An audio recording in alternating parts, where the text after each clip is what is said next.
One of the most common arguments used against the single bullet theory has been Mrs. Connally's belief that her husband was wounded by a shot that was fired sometime after the one that first hit President Kennedy. I think Mrs. Connally was mistaken about that, but once we understand why she believed as she did, we'll be looking at evidence that settles the conspiracy question once and for all. Now, John was a big man. That was a little space, really, for him. And I heard that noise, and we'd had so many noises with motorcycles and all that, that I thought. But I looked back at the president, and I saw his hands fly up to his face, and then he just sunk down in the car. Said nothing, did nothing. His eyes looked strange, but I knew then that he had been hit. John, sitting in front of the president, knew it was a shot because he shoots. And he turned to the right and couldn't see him, flipped around to the left and couldn't see him. He said, no, no, no, because he knew that's what happened. Right. On the back turn, about halfway, John was just about halfway back, came the second shot that hit John. For those of you who might be new to the case, this is Mrs. Connally sitting in the jump seat directly across from her husband. I realize that not everyone agrees with this, but I can't look at these images and not conclude that Governor Connally was badly wounded by this point. During this time, Mrs. Connally glances briefly at her husband, but she can only see his back. She can't see the pain and anguish that we see on his face from this side of the road. And for the most part, she's focused on President Kennedy. But then suddenly, something happens.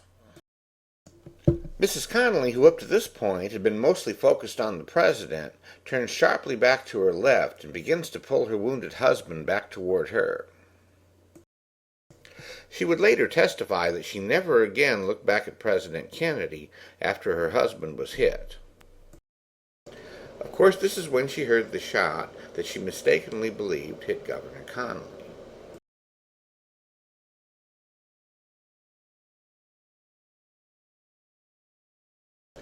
Of course, Mrs. Connally was not the only one to hear that shot. Watch Mrs. Kennedy react at exactly the same instant.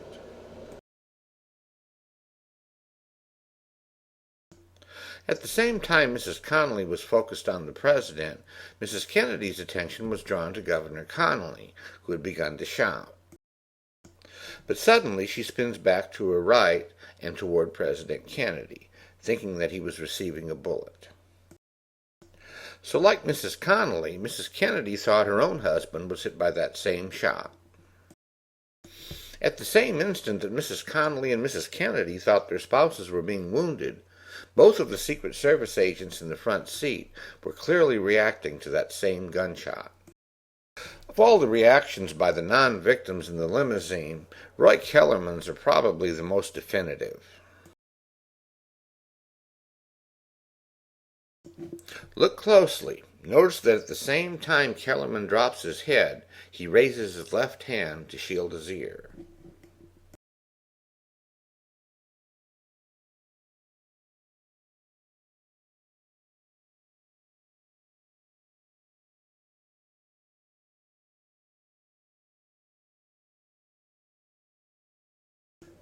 Kellerman would later testify that a flurry of shells came into the car, at a point that matched perfectly with his visible reactions in the film. Secret Service agent Bill Greer was the driver of the limousine that day. At the same time the others were reacting, Greer spun to the front and back again at a speed that was so great that some theorists thought his motion was physically impossible. Greer would later testify that as he turned around he felt the concussion of the bullet, which of course was the shock wave. In his panic he accidentally hit the brake, causing the limo to slow down. He would also testify that the last two shots he heard were almost simultaneous.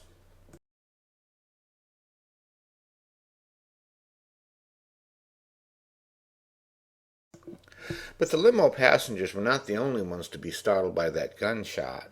Dr. Luis Alvarez, a Nobel Prize-winning scientist and a consultant for Bell and Howell, had a great deal of experience working with cameramen and the problems they had when they were startled by gunshots. Alvarez submitted a detailed paper on the Zapruder film to the American Journal of Physics. In it, he concluded that Abraham Zapruder was startled by a loud noise at precisely frame 285.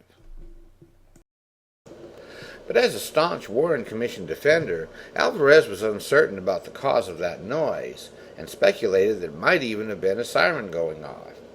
He never came out and actually said it was a gunshot, mainly because, as he stated in his paper, frame 285 was only 1.5 seconds prior to the explosive headshot, so Oswald could not have fired both of them. Alvarez based his conclusion on a sequence of blurred frames, which began a third of a second later at frame 291. It was at exactly that instant that the four limo passengers began to react to what every one of them confirmed was a loud gunshot.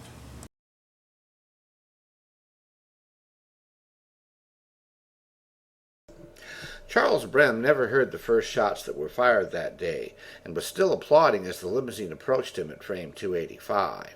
He said he was about 15 feet from the president where the first of three shots was fired. By my measurements, the distance was actually about 18 feet. As I pointed out in my video, the JFK Assassination, the final shots, there was a second headshot which blew brain tissue out into the trunk of the limousine that Mrs. Kennedy retrieved. But that shot came just a half a second after the much louder one that devastated the president's head, so most people didn't hear it.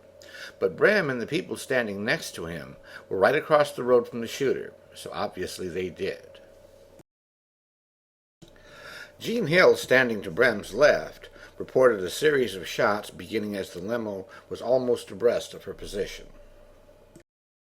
Jean Hill's credibility has been questioned because over the years she changed her story, claiming she saw a shot being fired from the grassy knoll. But in this case, we don't have to take her word for it. Look at this animation that locks into Jean's position as the limo passes in front of her. Within less than a third of a second after Zapruder and the limo passengers reacted, we see Jean Hill snap her head sharply to the right and away from the president at extreme speed.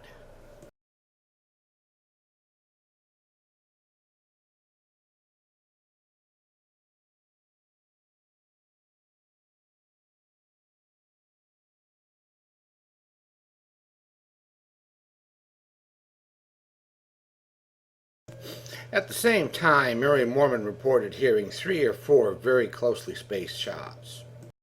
Realize what had happened when you heard the shot? No, I didn't. There was 3 or 4 real close together, and it was must have been the first one that shot him. Here is what might have happened. At frame 255, we see that the limo's left front tire was right up against the left center lane marker on Elm Street. But by frame 285, the limo was drifted about 5 to 6 feet to the right as Greer turned to look back over his right shoulder. After spending a lot of time analyzing this in my CAD program, I discovered that prior to Greer swerving to the right, a shooter in the Daltex building would have had no problem drawing a bead on the president. But after the limo drifted to the right, the 2 Secret Service agents standing on the right side of the follow-up car came between him and his target. Using the HSCA surveyor's diagram, it's quite easy to calculate the trajectory of a near miss to the right at frame 285. I think that bullet struck the pavement on Main Street and shattered, sending off a chunk of lead to strike the curbing and a tiny piece of debris that nicked James Tague, causing his minor wound. The alignment for it is perfect. Government defenders have concocted some of the goofiest theories ever known to mankind to explain the Tague wound, with bullets bouncing off of twigs or pieces flying off from the first headshot. Doesn't this make infinitely more sense? What many people don't realize is that the large majority of witnesses that day were amazingly consistent in their recollection that the final shots were closely spaced. Even the Warren Commission admitted that. But thanks to Abraham Zapruder and Dr. Luis Alvarez, we now know exactly when 2 of those shots were fired. One or the other of them might have been fired by Oswald, but not books.